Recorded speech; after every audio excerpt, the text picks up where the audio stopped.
There's so much we have to learn from one another. That was really encouraging. Thank you. Well, we don't have it all down pat yet, but I No, know we're working. that's why we're together on this video chat, so we can learn together, okay?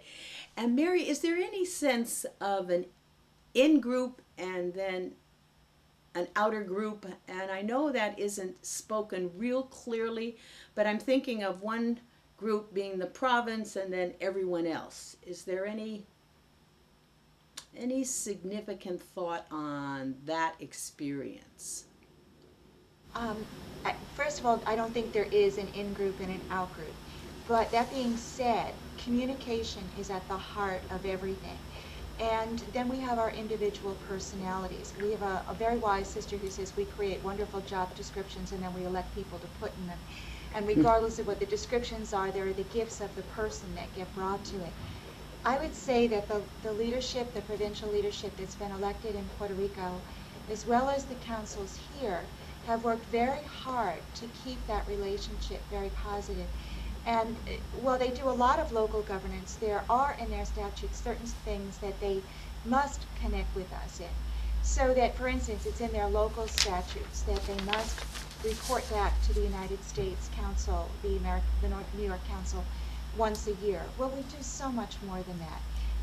Currently, whereas I had initially been told that I should go down once a year, usually for a week, 10 days, I go down several times a year, because if you go once a year, you're a decoration. And we encourage council members to go down. But when you go more than once, they know you really want to be there, and that's when the conversations open up. I'm in phone conversation with the provincial in Puerto Rico, probably not less than every 2 weeks. We just call to say what's going on. If something comes out in the congregation that I think is particularly important for her to be aware of, I let her know first. Of course, we email back and forth. So we've worked really hard at keeping that communication high. The other thing that we've done is we have a practice here that twice a year we have what we call leadership days. And those are the days that the council invites the congregation to come. And we bring before them things that we're talking about that we think they should be up to speed on, that they need to know are being discussed or are in the hopper. Concerns we might have. Clearly, our fiscal concerns are going to be part of our next leadership day. We also try at least once a year to have the provincial council come up and report for themselves on that day. And I would tell you, it changes the whole tone of the leadership meetings, because they live very simply. They are very mission focused.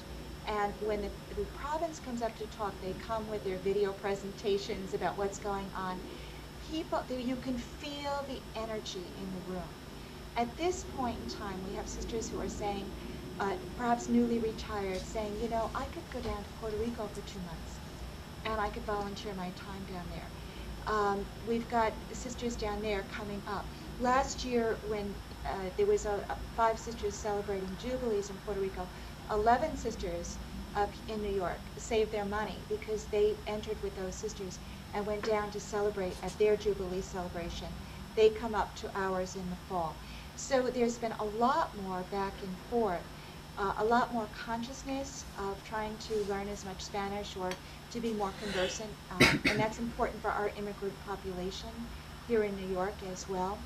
But I think they help to refocus the conversation for us in ways that are very meaningful. So I'm personally delighted, and we have an invitation right now to a small group that is looking at doing something else, a small Dominican group.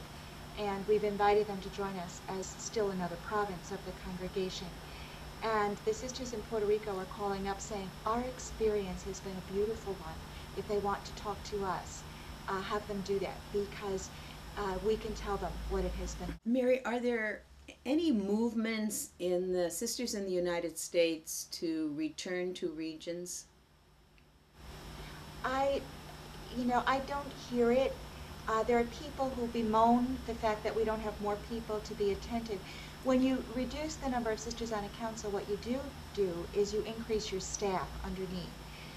And it's a constant process of refining what's leadership and what really needs to be done that might better be done, not necessarily by a person elected to leadership, but perhaps by a person who's got nursing skills, a person who has experience in social work. So we have increased our staffing underneath us, people who can relate directly to the sisters when there are issues that arise, who we trust can do that in a more competent way than we might be able to do simply because we were elected. And that leads me to say congratulations on opening your PACE Center. We know that we know that offers more opportunities also. So we're with that together also. Mary, as you think of the Dominican charism, history, life, and mission that we share through our shared roots, what are the questions you think we should ask ourselves before we reach a conclusion?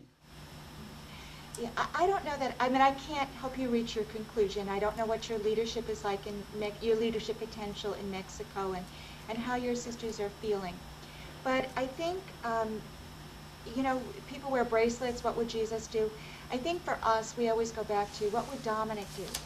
And Dominic very, very much honored the gifts and the abilities of each person. Dominic trusted the brethren.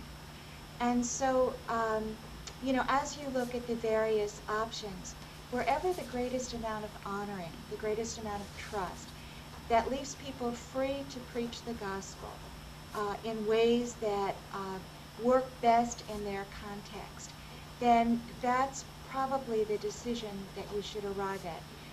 I can't answer those questions, but I think that's what it basically, for all of us, is always going to come back to. Where are the gifts? How would Dominic have honored that? How can the preaching be done better if you have one form of governance over another? And how do we honor one another? It's hard to move to the next question after that. It makes me want to just sit with it. But Mary, this is the last question. What wisdom words, other than the wisdom words you've already given us, would you want to share with us as we continue in our process? I guess in addition to going back to, as I always do, to Dominic, to Catherine, to those legendary folks that we hope we emulate, would be to trust the wisdom of one another, and that is Dominican governance. To really listen to what is in the heart of those who feel one way or another, and allow that time to seep into one's consciousness, and then to only after the listening and the prayerful reflection would you arrive at a decision, and to feel free. You know, in a sense right now, there's no decision that has to be forever except our vows. If you go one way or you go another way, and after time it seems that it's not working, well, that's part of the freedom that we have, to revisit it again and to change it. So I don't think we have to be afraid of making mistakes. Well, this has been most helpful for me as I just sit through it and participate in this with you, Mary. It's a continuation of our roots as they ever expand, but also connect. So I thank you very much, Mary. And I'm going to get back to you this way. Okay, we'll set up a time so I can... Province that weekend as they have their provincial elections. So you folks will be very much on my mind and in my prayer.